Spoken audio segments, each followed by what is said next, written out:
और आइए शुरुआत करने जा रहे हैं आज की एक सबसे बड़ी खबर के साथ।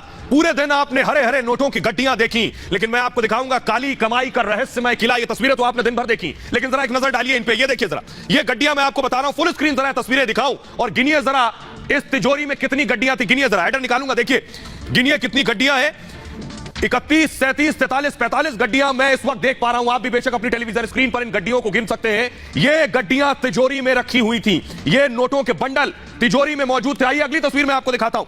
अगली तस्वीर, कितना कैश घर के अंदर से मिला, ये देखिए जरा, कैश ही कैश जहां नजर जाइए। देखिए मशीन से नोट गिने जा रहे हैं, ये मशीनें रखी और पूरे घर में कैश बिखरा हुआ। ये तस्वीरें इससे पहले शायद ही आपने देखी होंगी। दूसरी तस्वीर मैं आपको दिखाने जा रहा हूं, देखिए जरा, ये देखिए, ये कैश गिनने की, नोट गिनने की मशीन ले जा रहे हैं इनकम टैक्स विभाग के लोग, कर्मचारी, और नोट गिनने की मशीन अंदर पहुंची और उसके बाद नोटों की गिनाई शुरू हो गई। और स्थिति आप ये थी कि नोट गिनने वाली मशीन भी थक गई और उसके बाद इन नोटों को बक्से में भरा गया। फुल स्क्रीन जरा तस्वीरें दिखाऊं मैं उन बक्सों की जिनमें भरा गया। गिनिए जरा बक्से, ये जो आप स्टील के बक्से देख रहे हैं, इन बक्सों में इन नोटों को भर दिया गया है। ये कैश की काली कोठरी, ये कानपुर से कैश बरामद हुआ। कानपुर के इत्र कारोबारी पीयूष जैन के घर से यह कैश बरामद हुआ। आइए जरा आपको इनका तारुफ कराएंगे, लेकिन उससे पहले बताता हूं कि यह कैश की काली कोठरी में क्या क्या था, कितना पैसा निकला, कितनी में गिनाई हुई, कितने टाइम में गिनाई हुई। देखिए जरा, यह मैं आपको दिखाने जा रहा हूं काली कमाई की कुबेर को आप देख रहे हैं। ये देखिए जरा, नोटों की गड्डियां आप देख रहे हैं, जहां तक नजर जाएगी नोट ही नोट नजर आएंगे। तिजोरी भी आपके सामने आप देख रहे हैं जिसमें नोट ही भरे हुए हैं। देखिए जरा, इत्र कारोबारी के घर इनकम टैक्स ने रेड की। थोड़ा बहुत नहीं, बताया जा रहा है लगभग 160 करोड़ से ज्यादा का कैश बरामद हुआ है। जो तस्वीरें हमने आपको दिखाई, 500 के नोटों की गड्डियों के बंडल मिले। 500 के नोट, ये जो आप गड्डी देख रहे हैं, 500 के नोट की गड्डियां थी, उसके बंडल थे। बंडल के चारों तरफ टेप लगा दिया गया था, एक एक बंडल में टेप लगा हुआ था। गुरुवार शाम से, सोचिए जरा, कल शाम से नोटों की गिनती जारी थी। कल शाम से नोट गिने जा रहे थे और देर रात तक 4 मशीनों से 40 करोड़ रुपए गिन दिए गए। 40 करोड़ 4 मशीन से गिने गए। उसके बाद क्या हुआ, नोट गिनने की 4 मशीन लेकर पहुंची उसके बाद टीम, और गिनती के लिए एसबीआई के कर्मचारी बुलाए गए और कर्मचारियों ने नोट गिनने शुरू किए। नोट गिनने की 6 और मशीनें मंगवा ली गई। उसके बाद इतना नोट आ गया। नोटों की गिनती के दौरान मशीनें मंगाई गई और ज्यादा, और एलबैंड हटाएंगे, नोटों की गिनती बीच में ही रोक दी गई। सोचिए जरा, इतनी ज्यादा नोट थे, इतनी मशीनें पहुंची कि मशीन गर्म हो गई और गिनती रोकनी पड़ी। 13 मशीनों से हुई नोटों की गिनती। सोचिए जरा, एक दो नहीं, 13 मशीनें मंगाई गई जिससे नोटों की गिनती हुई। कैश रखने के लिए सोचिए लोहे के बॉक्सेस मंगाए गए, लोहे के बक्सों में कैश की गिनती हुई। 50 से ज्यादा बक्सों में कैश को रखा गया था। सोचिए, लोहे के 50 बक्से मंगाए गए, उसमें कैश रखा गया। ये आप देख रहे थे, मैं आपको बता रहा था कैसे नोटों की गिनती शुरू हुई। लेकिन आइए अब आपको दिखाने जा रहा हूं, उसके बाद इन बॉक्सेस को ट्रक में भरा गया, वो तस्वीरें मैं दिखाने जा रहा हूं। ये देखिए जरा, इस बक्से को, ये जो लोहे के बक्से आप देख रहे हैं, इन्हें ट्रक्स में रखा गया। फुल स्क्रीन तस्वीर में दिखाऊं लोहे के बक्सों में कैसे कैश, और इस बक्सों को ट्रक में रखा गया। एक ट्रक में लगभग 25 बॉक्सेस रखे गए। पीयूष जैन के घर से इन ट्रक्स को ले जाया गया उसके बाद। लेकिन आइए अब मैं आपको दिखाऊंगा वो घर जिसमें ये नोट मिले। सोचिए जरा, जिस घर में 160 करोड़ रुपए मिले, वो घर कैसा होगा। वो घर एक किला था, किला जिसमें परिंदा भी पर नहीं मार सकता। देखिए जरा घर, यह है वो घर जिसकी तस्वीरें आप देखकर समझ पाएंगे कि इस घर में नोट रखे थे। कटीली तारें दिखाई दे रही हैं, लोहे के तार लगे हैं घर में। इसमें 160 करोड़ रुपया कैश था। जरा देखिए काली कमाई के इस किले की अंदर की तस्वीरें देखिए।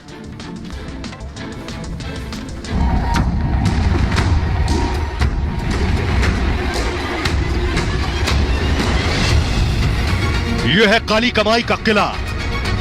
इसी घर में छिपा कर रखे गए थे करोड़ों रुपए। इन तस्वीरों को गौर से देखिए, ये जैन भाइयों का वही बंगला है जहां काली कमाई का अकूत साम्राज्य जमा किया गया था। बंगले की इन तस्वीरों को देखिए। बंगले के चारों तरफ कंक्रीट की मोटी दीवारें बनाई गई। दीवार के ऊपर पहले लोहे का जाल बिछाया गया और लोहे के जाल के ऊपर लोहे के कटीले तार लगाए गए। इत्र कारोबारी पीयूष जैन की काली कमाई से बनाया गया किला। साफ तौर पर तस्वीरें आपको दिखाएंगे पीयूष जैन के इस किले की। देखिए कैसे अपनी काली कमाई से इस किले को बनाया है। साफ तौर पर जो कांटे वाले तार हैं वो लगा रखे हैं ताकि कोई अंदर ना जा सके। और अगर बात की जाए तो बाउंड्री को आप खुद देख सकते हैं कि कितनी ऊंची बाउंड्री बनवा रखी। लेकिन साफ तौर पर यहाँ पर कोई भी सीसीटीवी नहीं है, चूंकि लगातार कैश आता और जाता रहा, इसलिए यहाँ पर कैश की वजह से सीसीटीवी खुद पीयूष जैन ने नहीं लगवा रखा था। अब जरा इस महफूज और बख्तरबंद किले के सामने की तरफ चलते हैं। देखिए बंगले के गेट पर लोहे के नुकीले सरिये लगे हैं जिससे कोई इसे लांघने के बारे में सोच भी ना सके। इतना ही नहीं, बंगले के चारों तरफ बनाई गई इस दीवार के ऊपर लोहे के नुकीले सरिये लगे हैं और उनके आसपास लोहे के कटीले तार। अब बंगले की खिड़कियां देखिए, काले शीशे लगे हैं जिससे कोई अंदर झांक न सके और उसे यह भी पता न चल सके कि अंदर आखिर क्या हो रहा है। अगर तस्वीरें आपको दिखाएं तो देखिए किस तरह से काले शीशे जो खिड़कियों पर लगे हैं, क्योंकि कोई अंदर ना देख सके, और साफ तौर पर जो कांटे वाले तार हैं वो लगा रखे हैं ताकि कोई अंदर ना जा सके। अब जरा इमारत के अंदर की तस्वीर आपको दिखाते हैं। देखिए, मेन गेट से अंदर जब बंगले में एंट्री होगी तो पहले आपको स्टील से बने फौलादी गेट से पार होना होगा। अब एक बड़ा सवाल इसमें यह है कि इस भारी मात्रा में मिले कैश का क्या करने वाला था पीयूष, चूंकि उत्तर प्रदेश में नजदीक है चुनाव, कहीं इस पैसे का इस्तेमाल चुनाव में तो नहीं होना था। यही वो किलेनुमा इमारत है जहां छापा मारकर करोड़ों की काली कमाई का जखीरा बरामद किया गया है। कैश की काली कोठरी की तस्वीरें आज से पहले आपने कभी नहीं देखी होंगी। और आइए, इतनी काली कमाई इकट्ठा करने वाले हैं कौन, उनके बारे में आपको जरा तारुफ करा देते हैं। किसके घर से निकले हैं ये 160 करोड़ रुपए? देखिए जरा, आपको बताऊं, यूपी के कन्नौज के रहने वाले हैं, उत्तर प्रदेश के कन्नौज के रहने वाले हैं। कन्नौज के अलावा कानपुर में भी इनका घर है, कन्नौज से लगभग 1 घंटे की दूरी है। मुंबई, गुजरात में भी इनका मकान है। इसके अलावा इनके कोल्ड स्टोरेज है, पेट्रोल पंप के भी मालिक हैं पीयूष जैन। इत्र के बड़े कारोबारी हैं, कन्नौज में इनकी फैक्ट्री है इत्र की। इसके अलावा मुंबई में भी इनके इत्र के बड़े शोरूम हैं और साथ ही साथ इत्र को विदेशों तक निर्यात भी करते हैं उनका। और थोड़ी बहुत नहीं, 40 कंपनियों के मालिक हैं, 1 2 नहीं 40 कंपनियों के मालिक है पीयूष जैन। ये इनका तारुफ है। इसके अलावा आपको बताऊं कि 40 कंपनियों के मालिक हैं। और आइए आप तस्वीरें दिखाने जा रहे हैं कि कैसे एक आरोप लग रहे हैं और कैसे समाजवादी कनेक्शन सामने आ रहा है, वो दिखा रहा हूं। ये देखिए तस्वीरें। ये जो इत्र है, ये इत्र समाजवादी इत्र पिछले हफ्ते लॉन्च किया गया और दावा ये किया जा रहा है, बीजेपी की तरफ से आरोप ये लग रहा है कि अखिलेश यादव के करीबी हैं ये, ऐसा बीजेपी का आरोप है। और ये समाजवादी इत्र जो है, ये पीयूष जैन का इससे ताल्लुक है। आइए आपको बताता हूं कि कैसे समाजवादी पार्टी से कनेक्शन का आरोप लग रहा है। देखिए जरा क्या कनेक्शन है दोनों का, ये आपको दिखाने जा रहा हूं। देखिए, समाजवादी पार्टी के करीबी हैं पीयूष जैन, ऐसा आरोप है। अखिलेश के नजदीकी बताए जाते हैं और समाजवादी इत्र लॉन्च किया था, जो पिछले हफ्ते लगभग लॉन्च हुआ है। इत्र के लॉन्च के वक्त अखिलेश यादव मौजूद थे। महीने भर पहले लखनऊ में इसकी लॉन्चिंग हुई थी और 22 फूलों से इत्र बनाया गया था। ये जो समाजवादी इत्र था, खास किस्म के 22 फूलों के जरिए बनाया गया था और चुनाव से पहले इसकी लॉन्चिंग हुई थी।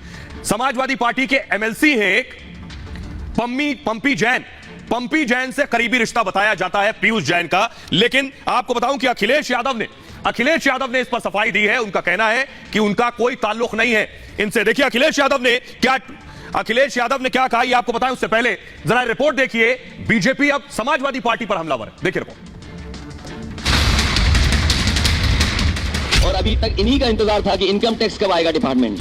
अभी तो इनकम टैक्स आया है, ईडी आएगा, सीबीआई आएगी, न जाने कौन कौन सी संस्थाएं आएंगी। इनकम टैक्स के छापे पड़ रहे थे, लेकिन समाजवादी पार्टी को पीड़ा हो रही थी। चोर की गाड़ी रखी निकाल। समाजवादी पार्टी के 3 लोगों का रेड हुआ, कुछ भी नहीं मिला, कहीं भी झूठ बोलता है अगर कोई कहता है। किसी इनकम टैक्स के अधिकारी ने कहा कुछ मिला? समाजवाद की टोटियों में से, समाजवाद के इत्र में से नोटों की गड्डियां निकल रही हैं। रेड पर हंगामा तो खूब कटा, सियासत भी जमकर हुई, लेकिन जब इत्र कारोबारी के घर से नोटों की खुशबू इनकम टैक्स विभाग को खींच ले गई और गुफा खुली तो आंखें फटी की फटी रह गई। अखिलेश अब तक रेड को चुनावी बता रहे थे, तो नोटों का खजाना खुलने के बाद अब बीजेपी हमलावर हो गई है। लंबे समय से मैं सोच रहा था कि समाजवादियों की टोटियों से निकलता क्या है। समाजवाद की टोटियों में से, समाजवाद के इत्र में से नोटों की गड्डियां निकल रही हैं। जैसी नोटों की गड्डियां टीवी और अखबार में मैं देख रहा हूं, ऐसी तो पिक्चरों में भी नहीं देखी जो समाजवादियों के यहाँ मिल रही। साइकिल वाला इतर बनवा के, समाजवादी के नाम से इतर बना के लोगों को लगवा रहे थे और बोतल दिखा रहे थे, तो उस समय उनको नहीं याद आ रहा था करोड़ों रुपए मिल रहा है जो उनके भ्रष्टाचार का रुपया है और इलेक्शन में वो इस्तेमाल करने वाले थे। समाजवादी पार्टी के तमाम करीबियों के यहाँ लगातार इनकम टैक्स और ईडी के छापे पड़ रहे हैं, जिसमें सैकड़ों करोड़ के कैश का खुलासा हो रहा है। समाजवादी पार्टी की साइकिल फिर परास्त होगी और उत्तर प्रदेश में योगी आदित्यनाथ जी की एक बार फिर विजय सुनिश्चित होगी। समाजवादी पार्टी के मुताबिक अखिलेश का इत्र कारोबारी पीयूष जैन के साथ कोई रिश्ता नहीं है। समाजवादी पार्टी के 3 लोगों के यहाँ रेड हुआ, मैनपुरी में मनोज के यहाँ, मऊ में राजीव राय के यहाँ, लखनऊ में नीटू के यहाँ। कुछ भी नहीं मिला, कहीं भी झूठ बोलता है अगर कोई कहता है। किसी इनकम टैक्स के अधिकारी ने कहा कुछ मिला? और आइए अब आपको बताते हैं कि आखिर अखिलेश यादव ने इस पर क्या प्रतिक्रिया दी है। अखिलेश यादव सामने आए और उन्होंने ट्वीट किया, देखिए जरा। जब चारों तरफ से हमला हुआ तो अखिलेश यादव ने एक शख्स के ट्वीट को रीट्वीट किया। अखिलेश ने क्या लिखा, अखिलेश ने लिखा, कानपुर में शिखर पान मसाला ग्रुप, एक ट्वीट को रीट्वीट किया अखिलेश ने, और इत्र कारोबारी पीयूष के घर पर पड़े छापे और बरामद नकली नोटबंदी की विफलता की कहानी बयां कर रही है। बीजेपी पीयूष जैन और शिखर पान मसाले को एसपी से जबरन जोड़कर सपा को बदनाम